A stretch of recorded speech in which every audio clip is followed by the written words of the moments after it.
we know for a fact that China is launching somewhere like 3,500 unique electronic warfare attacks against American servers every month, right?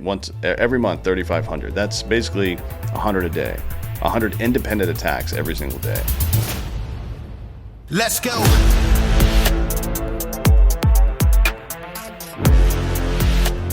Welcome to Citizen. We have a special guest today, retired Navy Captain Hung Cao. You're running for Senate in Virginia, is that right?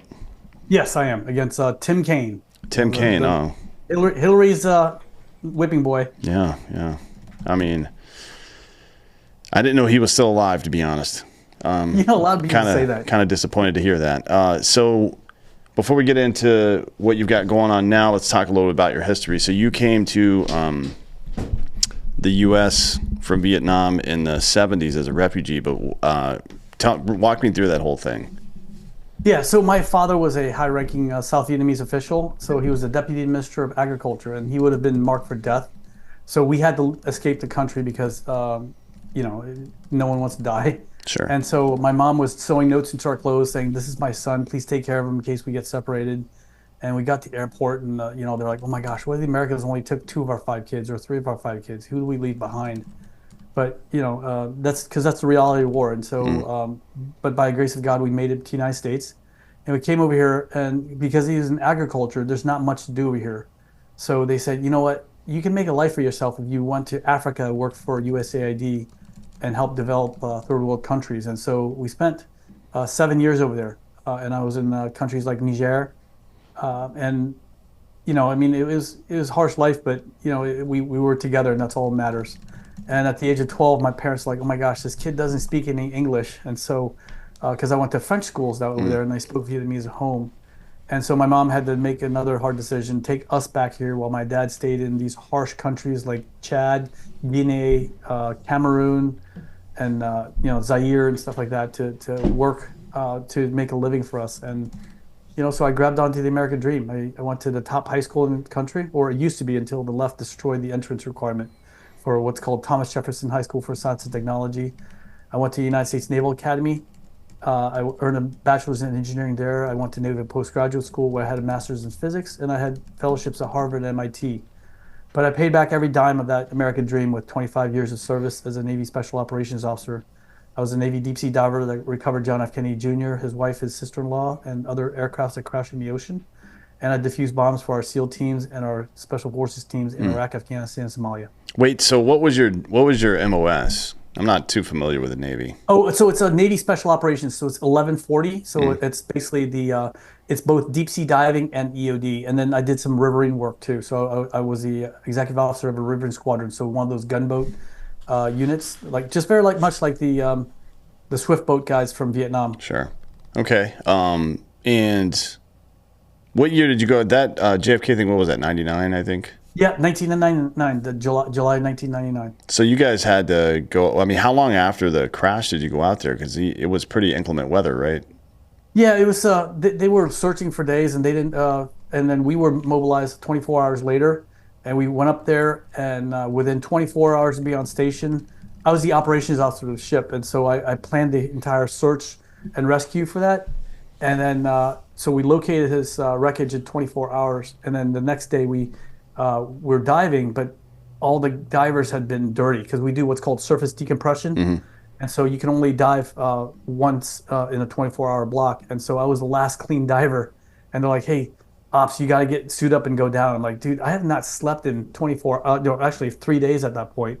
I was like, "This can't be safe." Like, "Look, the wreckage has to come up, the body has to come up, and you're the last clean diver." So I had to go down and recover the plane and get the bodies up there. Cool. I didn't know that was the same job. Like. Yeah. It's because we were a salvage ship, so our job was to recover, aircraft, ships, and things like that go into the ocean.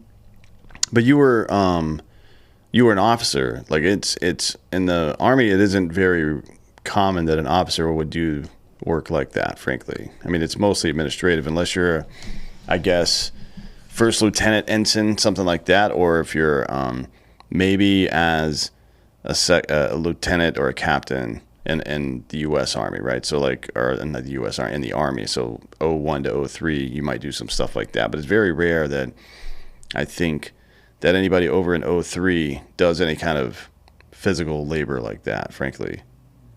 Well, I mean, it's we're in small units. Like my ship was 100 people, but there's only probably like 14 divers on board, and so everybody does what they have to do. It's just like with my EOD team, it's 6-man teams, and you have uh, three in a SEAL team, you have three troops, right? And so everybody has to be out there doing stuff. It doesn't matter what rank you are. You're an EOD tech, and you gotta go, render things safe and make it clear for the guys to go in. So it doesn't matter for us that it's just the administrative thing gets added on to whatever else you do. Sure, yeah. And I've heard from a lot of people that dive school is the hardest of all the schools in the military. Is that true? Yeah, I mean it is hard. I mean, so EOD school was mentally hard, and Sure. then dive school was just physically hard because you go underwater and they beat you up, spin you around just to make sure you're not you're comfortable in the water. I mean, in fact, I commanded the dive school when I was in '05. And what I tell people is like, there's one standard for everybody. I don't care if you're man, woman, black, white, brown, yellow, whatever, because the sea is unforgiving and things like hardship and war, it's going to kill you all the same. And so we expect you to be ready. When I give you a pin, a dive pin, then I know that you've got my seal approval and you can go out and do everything. And even as a CO, I went out there and did things too because I want to make sure that my men saw that I wouldn't ask them to do anything that I wouldn't do myself. And so it's very important, especially in small units, to show the men that you can still run and dive and swim and everything else that they do, parachute, and also willing to take out the trash and do the crap jobs. Sure, yeah. So let's go back to your personal history. You guys spent how long in Africa? 7 years. 7 years, and you were what age? So from 5 to 7. 5 to 7. Wait, Oh, I'm sorry. I'm sorry. 5 to 12. I'm sorry. I'm white. 5 to 12. Okay. 5 years and then 12. Yes, 12. 5 to 12. Yeah. And what did your dad do when you guys came to the States? He was he worked as a contractor for USAID. Because again, he was a deputy minister of agriculture. So he He was continued to cool. travel and stuff. Once you guys came here, he kept going overseas. Yeah, he just stayed overseas and come back every 6 months and see us. I mean, because these are harsh, desolate areas, where it takes a while for you to turn on the water for it to go from dark brown to somewhat light, and then you still have to filter it, boil it, and put iodine. Sure. If you had running water, period. Well, things are quite a bit easier now, I guess. My friend just got back from a trip over there, and they were delivering, what is it, life straw water coolers, basically, which make Oh yeah. things quite a bit easier than it used to be. But still, I mean, I feel like we've spent quite a bit of money over there, and there's still quite a few problems. It's weird to me that we've spent so much time and money and haven't fixed things. What are your thoughts on that? Yeah, I mean, it's just we come in, we try to throw a lot of money in there and think that it's going to solve the things. But just like we saw in Iraq, Afghanistan, the top guy takes a little bit off the top, then the guy underneath him takes it. And by the time it gets to the people, there's very little left. And then we sew in. I remember one thing I got really mad at. It's just in Afghanistan was they're worried about civil rights, LGBTQ or anything. And you're like, my gosh, you guys, you understand that you're in a country where the men sit in front at a mosque and the women pray in the back, and so you can't go against millions of years of culture and try to push your left wing ideology on this. They're not going to understand it. It's just ridiculous what we try to push. We try to push our vision of what we think perfect is, and we just need to get to good enough in these countries. Get them standing on their own. Get them to have a good government that's not going to steal too much from their people, because it's ingrained in them to take from the top. Yeah, I mean, well, I guess we can pivot into that. So during the I guess so-called war on terror, I'm not sure if that's really what it was, to be honest. That part of it was certainly, but the majority of it didn't seem that way. We did make the same mistake over and over again that we've been making for quite some time, which is that people are just that it's I don't know if you could call it ethno or Eurocentric or anything, but it is presumptuous to think that everybody is going to accept the same style of government that we enjoy, right? And then we do that, as you say, throw money at it, and then put this plan in place, and it's not worked yet. No. Maybe at some point it'll work on some country, but it hasn't worked yet. But my instinct tells me the next conflict we get involved in a South or Central American country or the Middle East, it's going to have the exact same result, because why wouldn't it, right? So, from your perspective as a as a military commander, what should the focus, I guess, of U.S. foreign policy be exactly? Well, you have the four levers of foreign policy, right? You diplomacy, and information, military, and economic, and they always want to just use military. What I hate is the term nation builders. We're not nation builders. We're nation destroyers. Send us in, schwack them, and let these, young men in skinny jeans and man buns from the State Department build the country back up. That's not our job. Our job is to go in there and schwack people and leave, and then when they step out of line again, we go back in and schwack them again. And that's the problem. Is like they don't leverage the other three levers of national power, the diplomacy part, the information, and the economic, and they always expect the military to do it. And we're not equipped for that. We're just there to put rounds down range. Yeah, I would say not utilizing the economic part is the biggest mistake we've made in the last 25 years or so. Like, we didn't win the Cold War with military force, even with the threat of nuclear weapons. It wasn't. In no way was our military responsible for winning the Cold War. It was an economic war, right? I mean, I guess you could say creating an arms race and then a space race as well, is a function of the military to some degree, but really it was about bankrupting the Soviet Union, right? I mean, that's what really worked. And now it seems we do the opposite of that. We sell some of our debt to China. We give up our energy independence to Russia. It's like, all right, cool. What exactly is the plan? It doesn't feel like there's a plan right now. It just kind of feels like the mob speaks, like, oh, well, we're pro-Ukraine, so we got to do that, or whatever the fuck is going on in culture at the time. And then people in government react to that instead of having a plan. Like, it doesn't seem to make a lot of sense, to be honest. No, they don't have a plan. And like I said, the State Department is probably the worst at this because a lot of those people are in factions. And I don't care if you're the Niger desk, you might sit right next to the Nigeria help, action desk, but they'll never talk to each other. Even though the two countries border each other and one affects the other, they don't talk to each other. They have their own programs. I remember under Obama, the youngest director of USAID was appointed, and all he wanted was on a map all the different missions they have around the world. And in 8 years, he never got that. And I was like, I'll tell you how to do that. What you tell them is like, I need to make sure that our money is not going to things that no longer exist. So I'm going to cut all funding until the program manager of that country can come over and put a dot on the map for me. Yeah, So, yeah, for sure. I mean, it's probably not great that our $320 million pier is now beached. That's not great, I would say. And then we find last week that the vast bulk of the humanitarian aid we've sent to Palestine, if you want to call it that, I don't think Palestine's a real place, but no. the vast majority of the money we sent over there just went to Hamas. You know what I mean? Like, what the fuck? But what do we think was going to happen there? You know what I mean? Exactly. Like What do you think is going to happen there? What happens in Iran when mm. we give them humanitarian aid? Like, come on, it's just ridiculous. Yeah, it is. And then I don't understand why the State Department keeps getting put in charge of exfilling people from war zones. That is weird to me. Like the Afghanistan withdrawal. Why the fuck was the State Department in charge of that? That doesn't make any sense. It's not their job, right? Like, if you go to an embassy anywhere in the world, there's a bunch of Marines there just waiting for some shit to go down. And it's their Yeah. job to make sure that everybody's safe and gets out of there okay. Why? I don't understand. Afghanistan, Israel, Sudan. It's happened like multiple times over the past 9 months or so.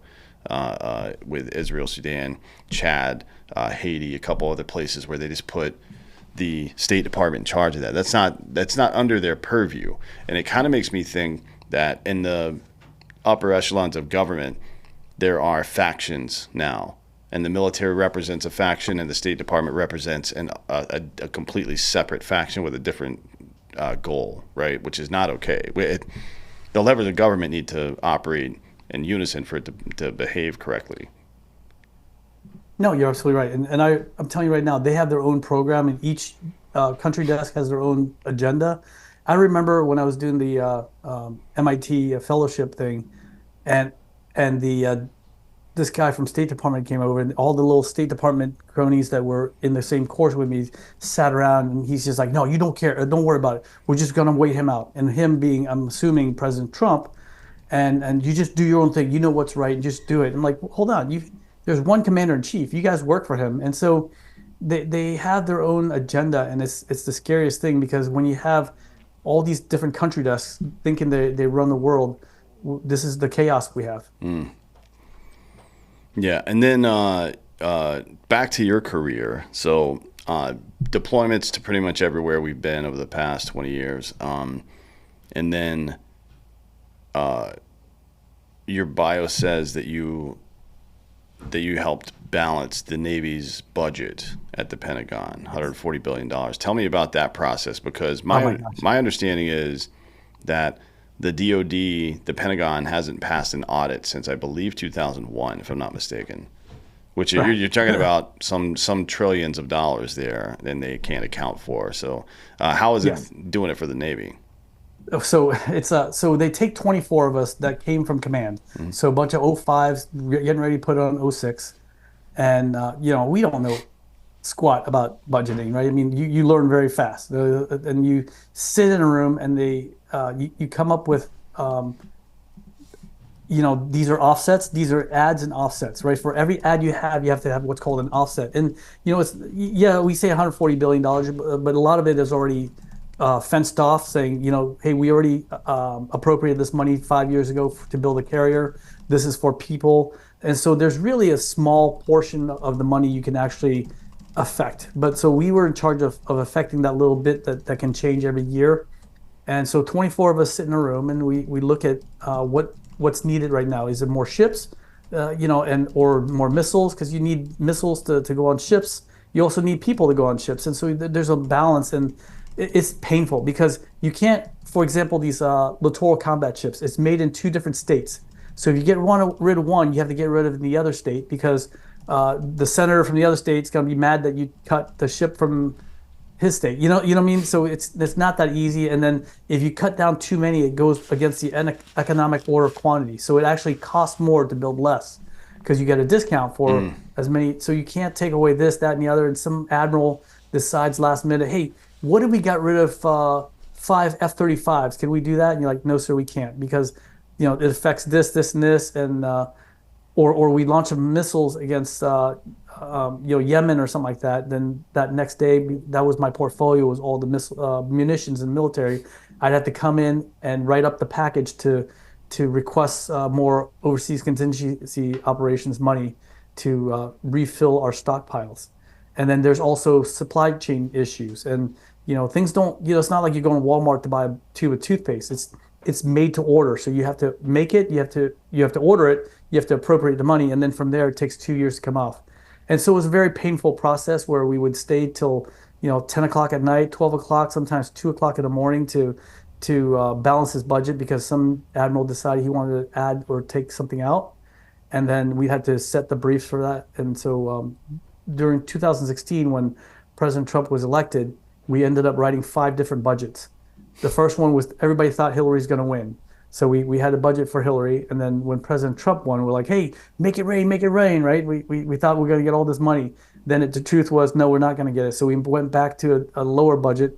You'd think you go back to the Hillary budget, but no, you didn't. And then they said, hey, we're going to give you money. You're like, oh, make it rain. And then you write another thing, like, no, it's only be a maintenance and upkeep. So you end up being 5 budgets, but that's our job. And then it's one of those prince maker jobs where you go in there, it's painful, but everybody comes out of there doing exceedingly well in the Navy. Sure, yeah. That sounds like an absolute shit show, but that's not surprising either because, again, the Pentagon hasn't passed an audit in 24 years. So, Yes. not shocked that that's the case. Yeah, that's an interesting job to come out of diving and blowing shit up to arguing over dollars. Yeah, You know and what you I came mean? from command too, right? Where Yeah. you're the king of the world. I mean, this is an '05 battalion level command where, I mean, a people schoolhouse stand up command when you too, walk in right? the room. Which is a whole different situation because everybody there is Yeah. I guess, a subordinate to some degree. I And can't even go to the bathroom without checking out with these '04 guys who are called mechs, the mm, mechanics of this.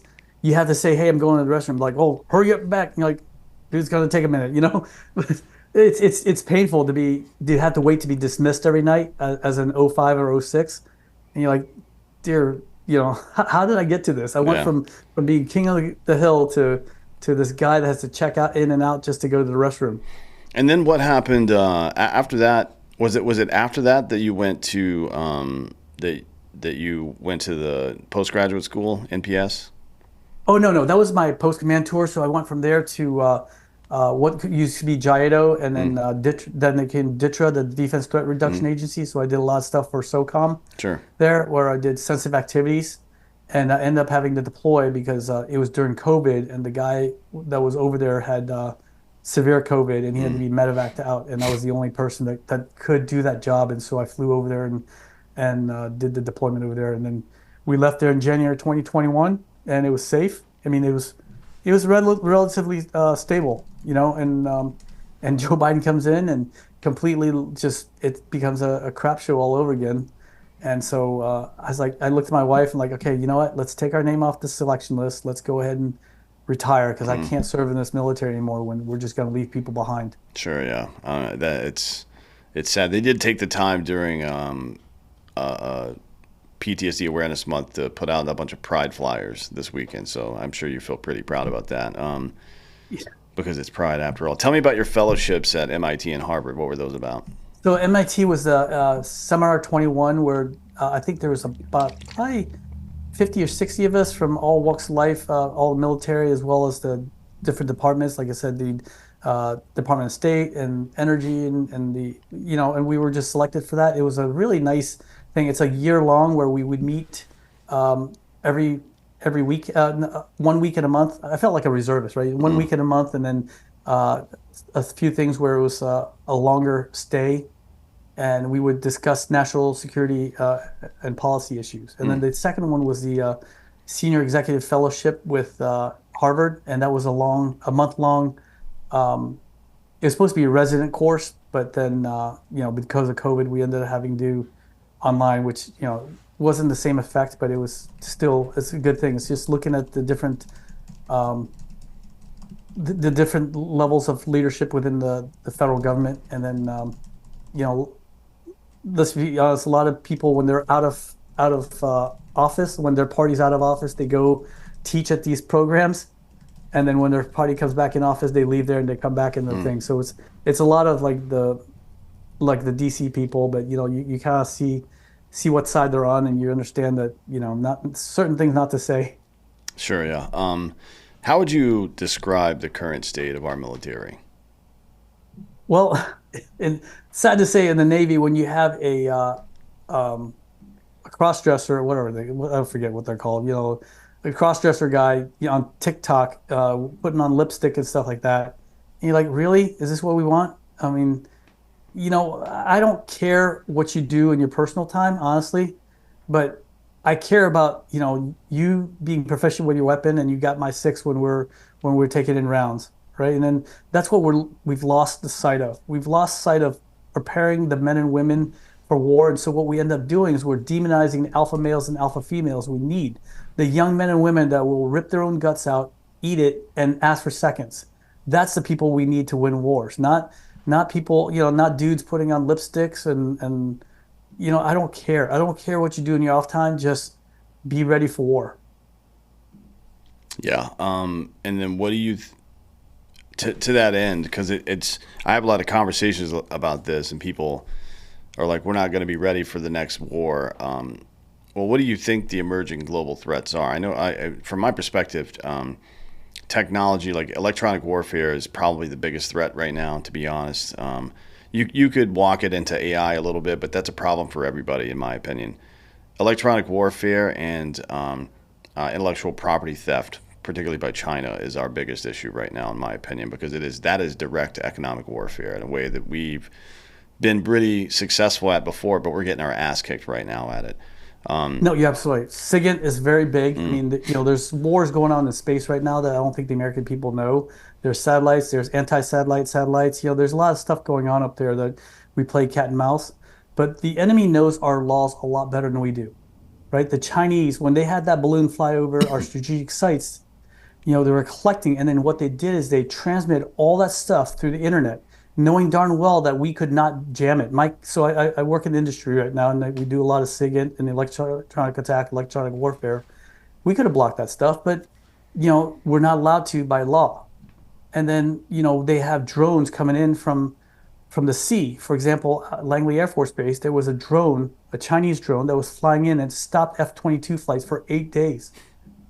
And we could have jammed it, but again, when they're piggybacking off of a 5G network or whatever like that, we're not allowed by law to jam it. It goes against FCC regulations. And if the ship is within 12 nautical miles, the collection ship is within our territorial waters, we can't do anything about it.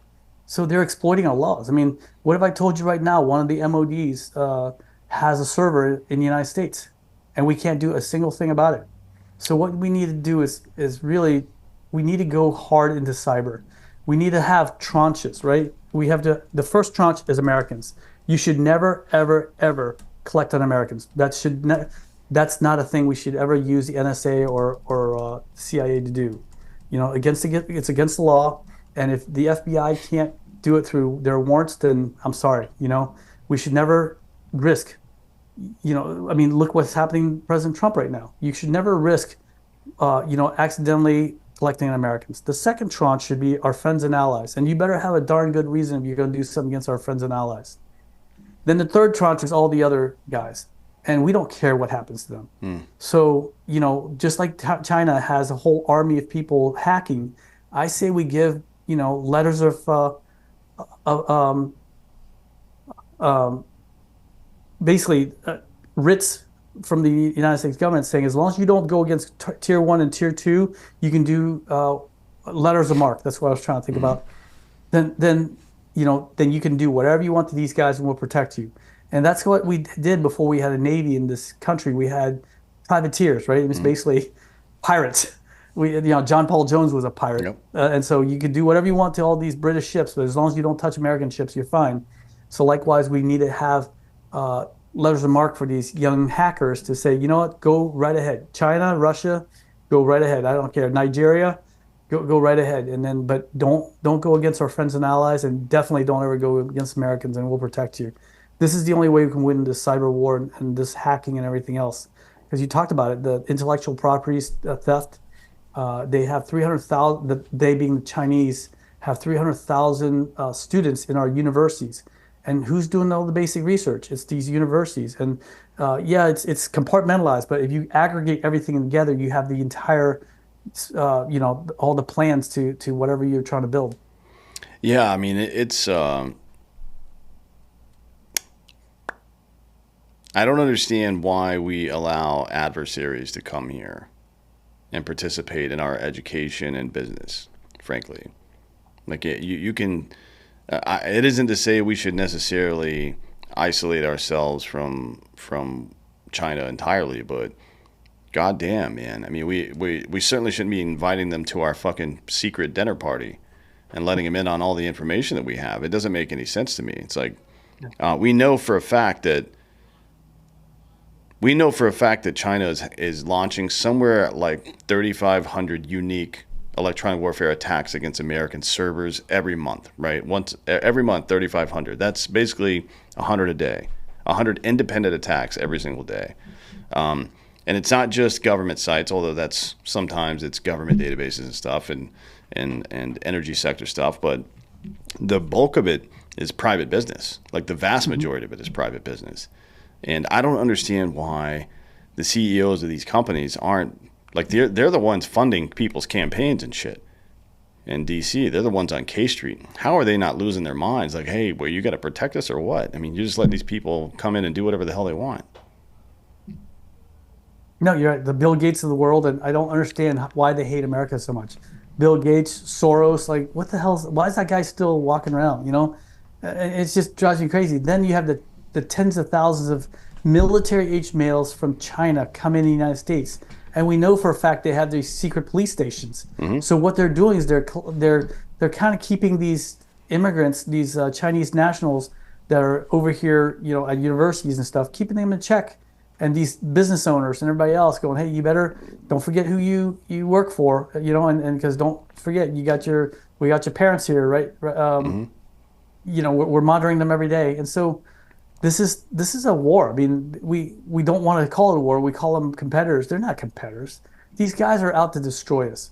But here's the thing: it's the American spirit, and I think that no matter who we go against, at the end of the day, Americans don't like to be told what to do, right? And then if you try to come over here and mess with it, we're not like Europe that we're just going to roll over and just let you, fly your own flag in our country. Well, I mean, we kind of are right now, but at some point, Americans are going to fight back because we're Americans. We don't take things lying down very well. I mean, there's a reason why every ship that was sunk in Pearl Harbor, except for two, were raised back up to the surface by Navy divers, refit for war, to send it back out to chase the same Japanese fleet that sank them.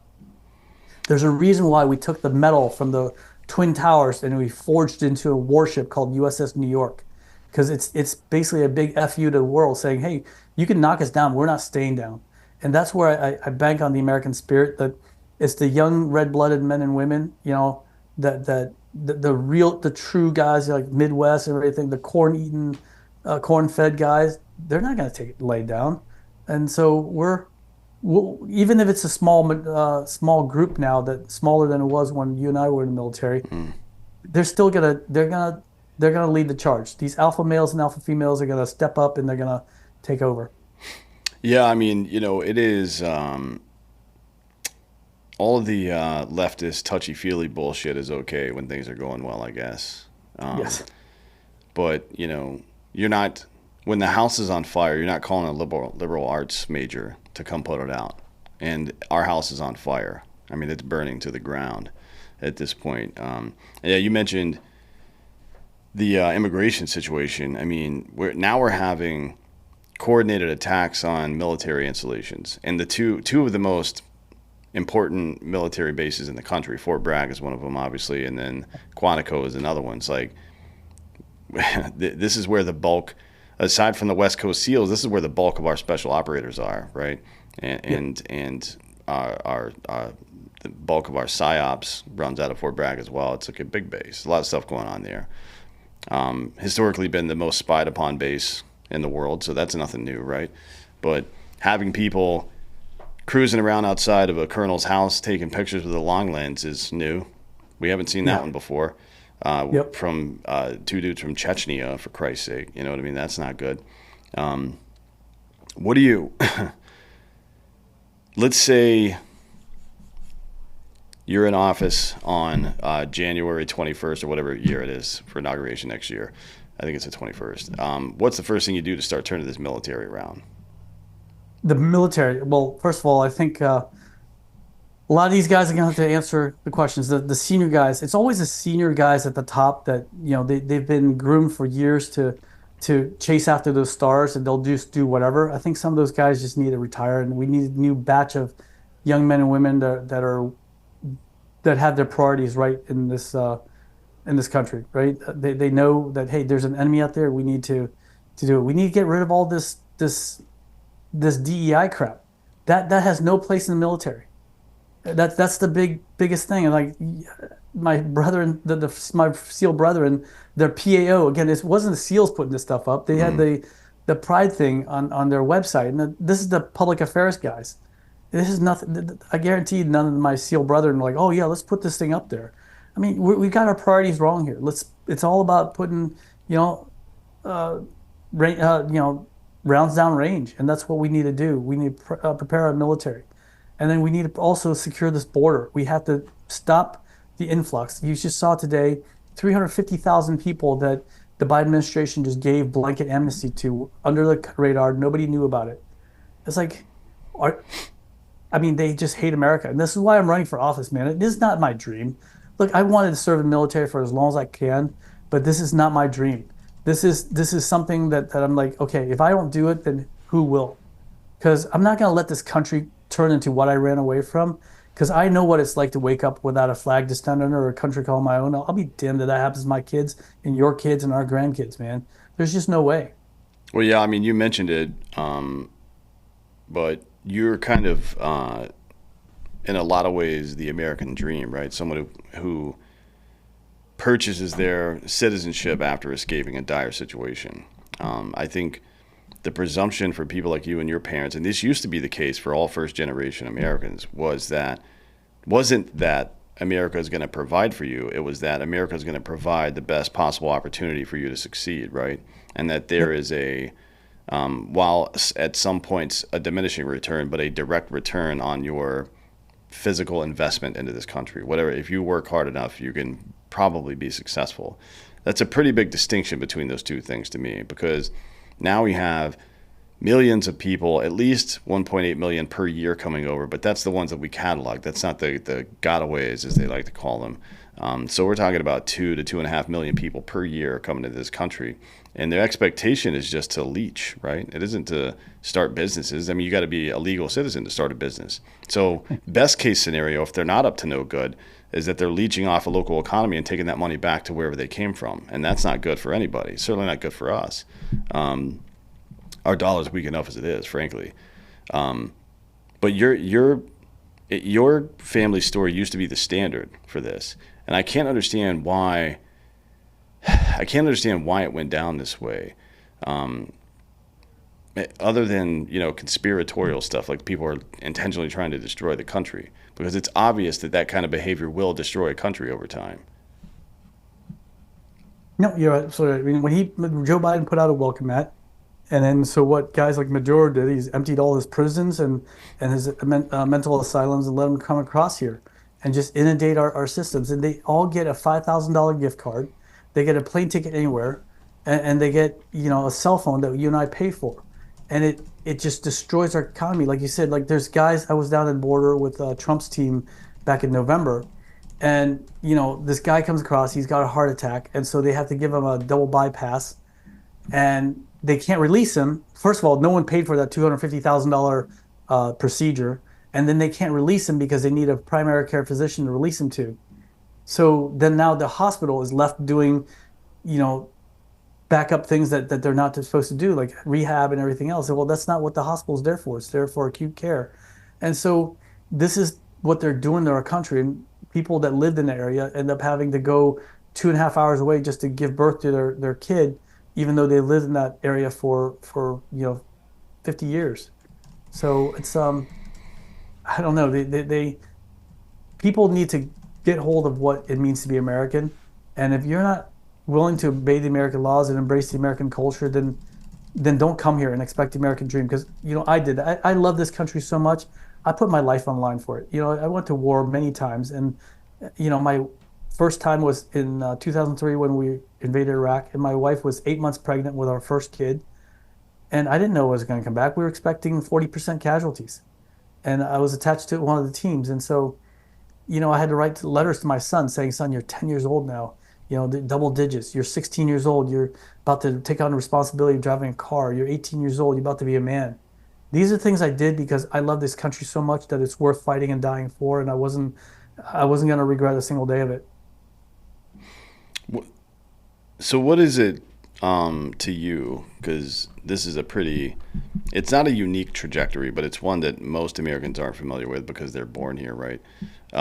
What does it mean to you to be an American?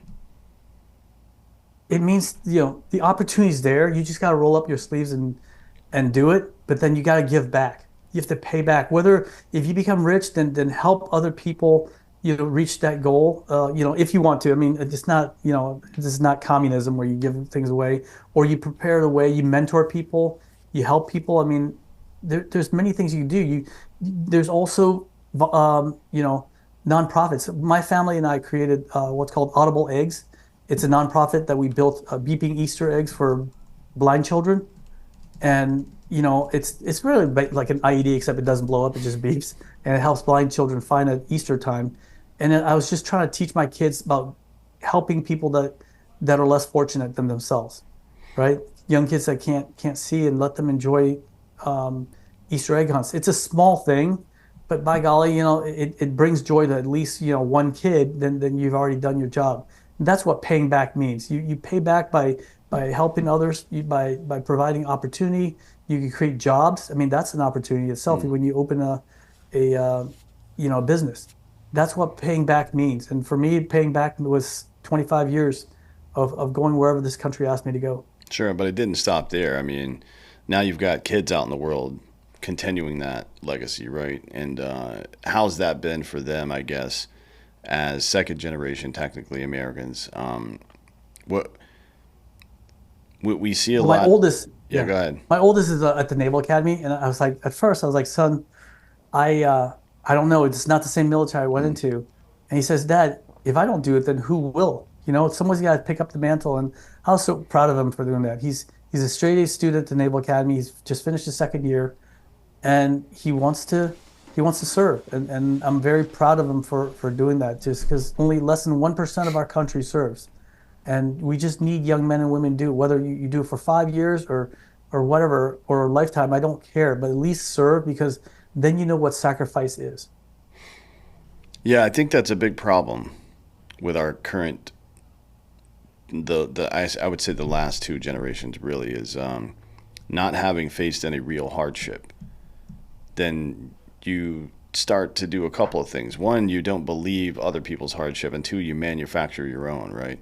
Like this Yeah. lived experience bullshit where it's like somebody hurt my feelings, so now I've got to stop everything and have a meeting about it. It's like, why don't you shut the fuck up and go back to work and stop being a Yeah. child? You know what I mean? Yeah. It's like, holy Christ, are we really gonna are we really gonna shut the train down every time somebody's feelings get hurt? We're never gonna get anywhere this way, and that's where we are, right? I mean, we're stuck in this 360-degree firing squad now with all the victimhood stuff, and I think Yeah. a good solution to it would be to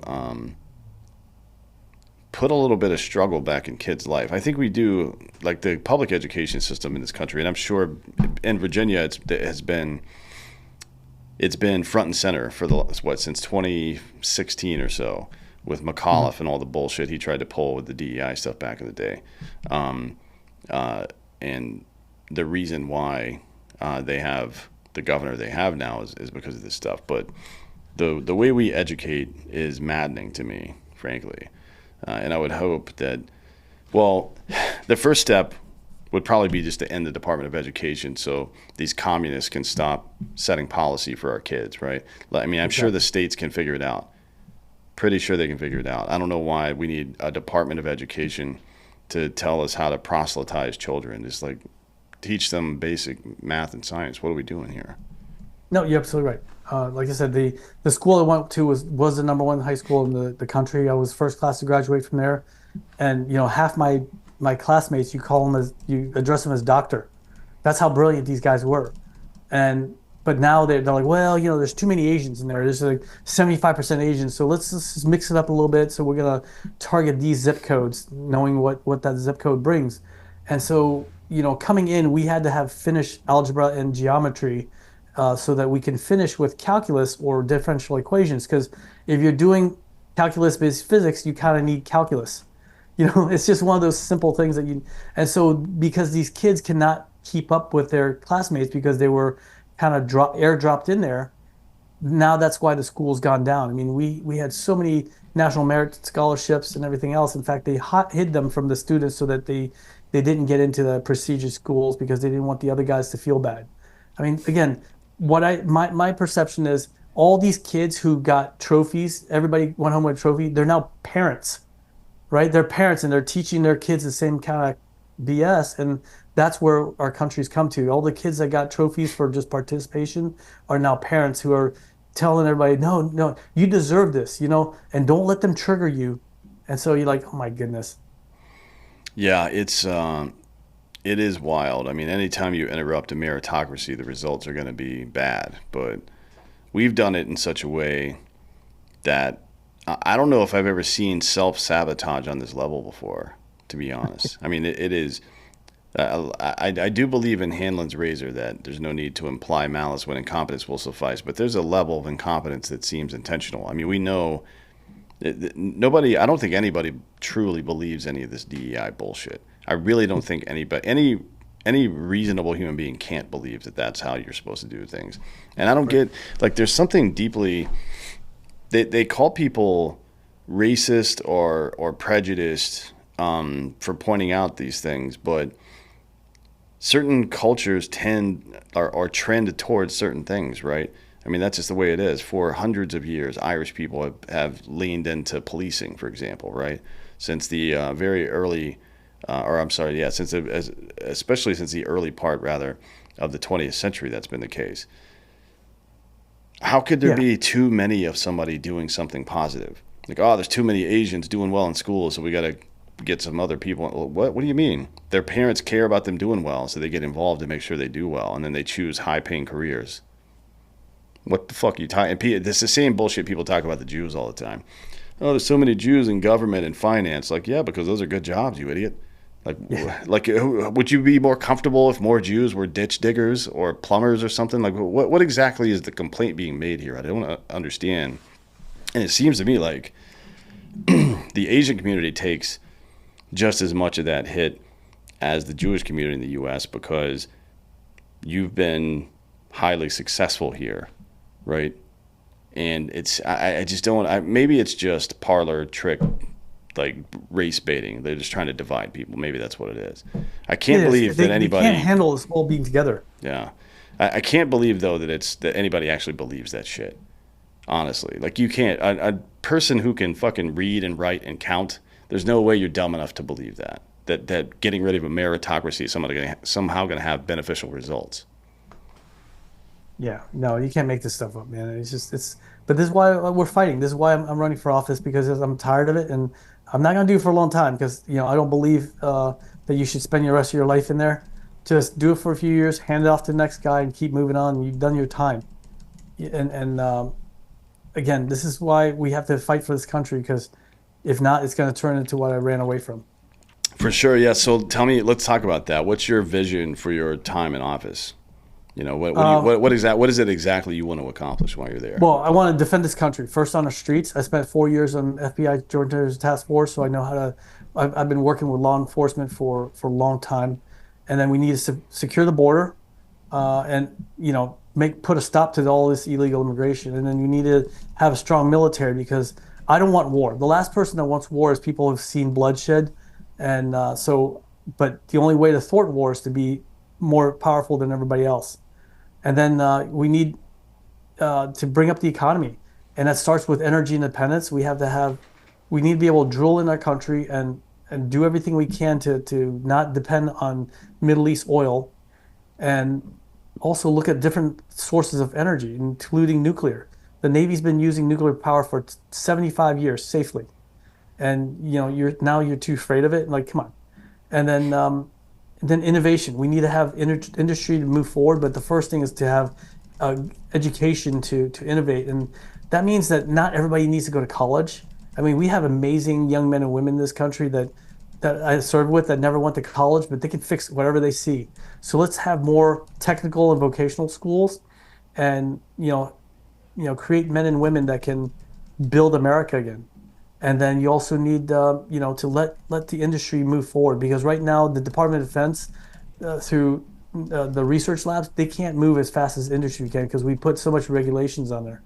And that's another thing is regulations. We need to be able to stop these unelected officials from writing all these regulations like EPA and DOE and DOT. Like, who are they to tell us we can't have incandescent light bulbs and gas stoves, and it's just garbage. And at the end of the day, you can't have people like Fauci just shutting down a whole country because he doesn't know any better, or just not based on science. You saw that he kind of pulled that whole 6 feet social distancing crap out of his tail end. So, guys like him just can't be taxing the American people. Yeah, 100%. I don't get it. I really don't get it. Do you? This is kind of an off the wall question, but I'd like to ask people who are both in the military and are getting into politics. Do you think that we should have a large standing army? Because I don't. I don't think the Constitution authorizes. I think it's not that I don't think it does. The Constitution does not authorize a standing army. What it authorizes is a navy to Yeah, protect transportation and shipping. And then I would yeah, say we should probably have a Marine Corps that's full of all of our infantry people from all the branches, and an Air Force that is part of the Navy as well, and special operators. But I don't think we should have a massive standing army. It's like it's why what is that for, right? Like you're not going to build an army and train an army and spend $800 billion a year on that army and not use it. You know what I mean? yeah. I wonder about your thoughts on that. I don't know. Maybe we live in a more complex world certainly now than 1791 when the Constitution was, or the Bill of Rights rather, was ratified. So I want to hear your thoughts on that. I mean, you're right. I mean, there's always a lot of growth that we don't need. Like why can't we go out and contracts out some of the stuff? But again, you kind of need a military ready to go at a drop of a hat. And the inter deployment training cycles. So in the Navy, we deploy whether or not there's a war, we deploy. The Navy Marine Corps deploys regardless because we're the 911 force that's ready to go and be on station within days. And so that's why it's important to have a military, but you can't sustain that if it's the same guys that's there port and report, right? He's there one day and he's back again the next day. I mean, we saw that in the last 20 years where guys were deploying for a year, come home for a year, and they go back out another for a year, and it was destroying families. So we just need to have guys to deploy for 4 months, 6 months, and then they have at least 2 years of home dwell time to be with their family again and go back again. So that's why the military's gotten so big is because they're looking at the inter deployment training cycles and really the dwell time for each person. And so there's definitely a calculus in there. I'm sure there's a lot of there's overinflation Mm. of people, but right now our military is hurting really bad. Yeah, it definitely There's is. Yeah, I mean we have a problem with recruiting, and we have a problem with retention.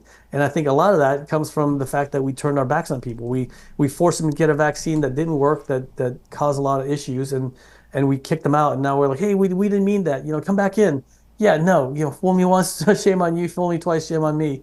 And so we lost a lot of good people because of that. And I think that was also another turning point for us, our military, because they were trying to see who would blindly follow orders. Sure, yeah. I mean, it definitely was a sycophant test, I believe. Um, Yeah. well, we'll see if we can turn it around and do. Another thing you have mentioned a couple times is energy independence. Most of the conflicts we've been in over the past, let's call it 70 years, have been in some way related to our relationships in the Middle East, including the real conflict with Russia was about Russia wanting to put an oil pipeline through Europe. That's what the Cold War was always about. It was about energy, right?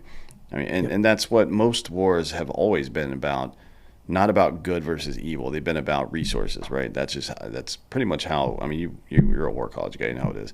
At any rate, I don't understand why the U.S. hasn't pivoted to more of a Monroe doctrine, which I think is very misunderstood. People call it isolationism, but under Monroe, we were hegemons of North and South America, right? We still had all kinds of shit going on in Puerto Rico and Cuba, all over the place, right? And then especially in northern South America as well, and then Panama with the canal and all that stuff.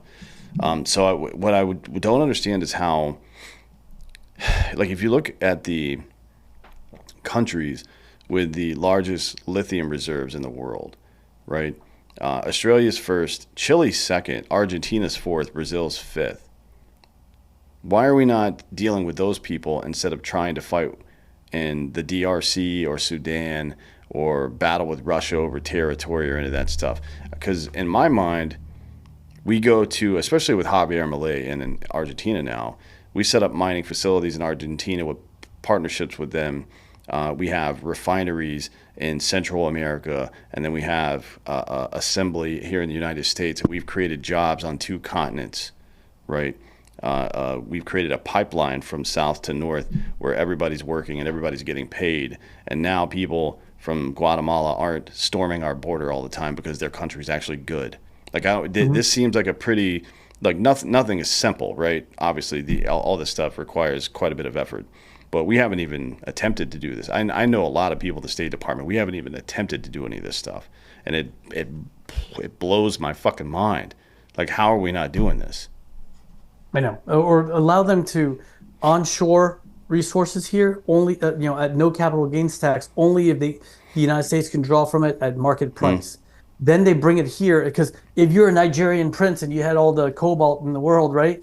Who are you going to trust more? Your country to not steal from you or the United States? right. And then, we talk about, like you said, like if they can build stuff in other countries, if you want to control that border, by golly, why don't we build a nuclear reactor down in Texas and export energy to Mexico? I know this is off the wall too, but then, they're paying pennies on the dollar for energy. And if they don't control that border, you just shut down the Mm, power. But with power, they can build factories over there and maybe they won't come over here also. And these are the things we need to do. But the problem we have in Congress and the Senate is just you got so many freaking lawyers, man. Like we need another lawyer in there is like we need a hole in the head, right? We just need guys like that have served, doctors, doctors, engineers, entrepreneurs. And for me, I'm an engineer and physicist. You need people who've actually done and built stuff. And instead of all these lawyers that just all they do want to do is talk, because let's face it, they made their money from getting paid by the hour, so they want to just talk and talk and talk so that they can get paid more. And so let's let's put actual doers in there and people that are going in there, they do their thing and they leave. yeah. Yeah, I mean, maybe we'll get some term limits at some point. That was Yes. actually one of so the oldest long-term empire or republic, I guess it's a combination of the two that we know about in Western Civ, is Rome. And a couple of things they had was a couple of the tenets of leadership at the political level in Rome were one of the tenets was limited term of office, right? 1 year typically was what it was for consul or praetorships and things like that. And then two was having at least one other person with the same amount of power as you, and you can debate the rightness or wrongness of that. But that empire crumbled the when the limited term of office went away. That's when it really started to crumble.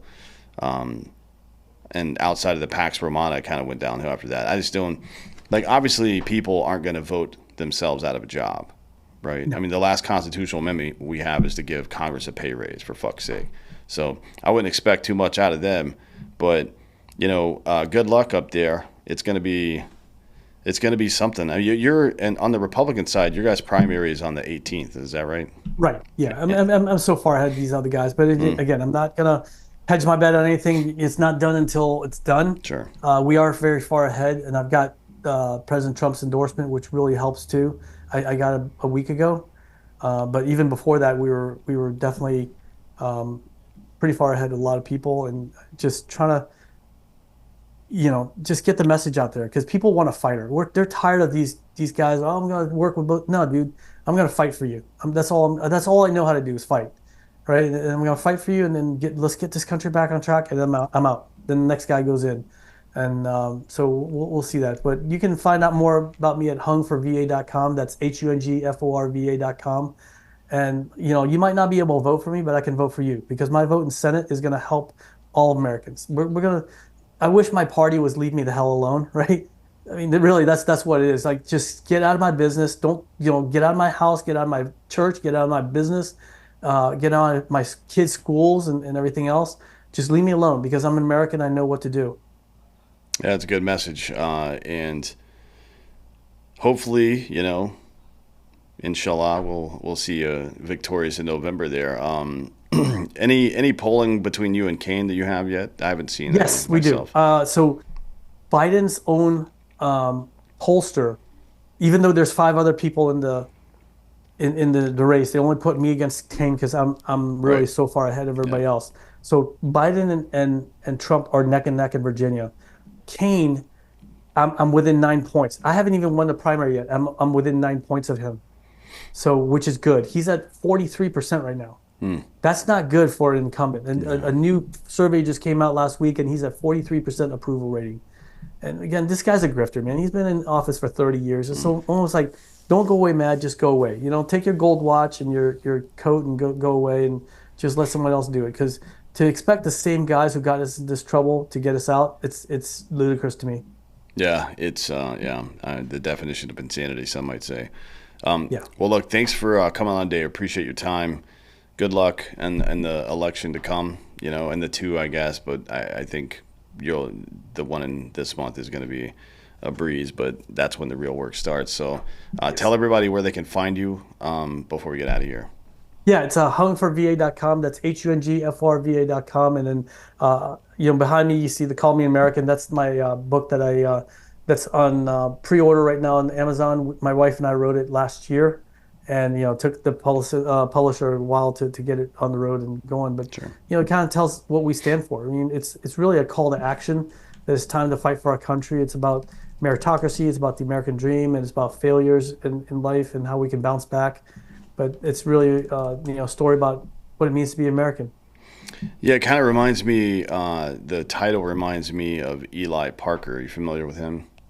No, not no. He was a Seneca Indian Native American that was on Ulysses S. Grant's war staff Oh yes, during the yes. Civil War, and he was actually the person that drafted the terms of surrender for Robert E. Lee. As he was handing the terms of surrender to General Lee, Lee said to him, "At least there's one real American in the room." And Parker said, "We're all Americans here, sir." Right?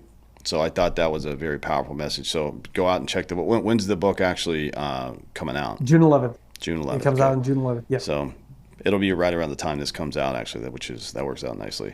Awesome. Make sure you buy it in the first week too. It helps with Yes. the initial sale numbers and hitting all your markets and stuff. Well, look, again, I appreciate you coming on today. It's been a good conversation. Good luck in November. Thank you so much. Have a great one. Yeah, you as well, and thank you all for listening. This has been Sid.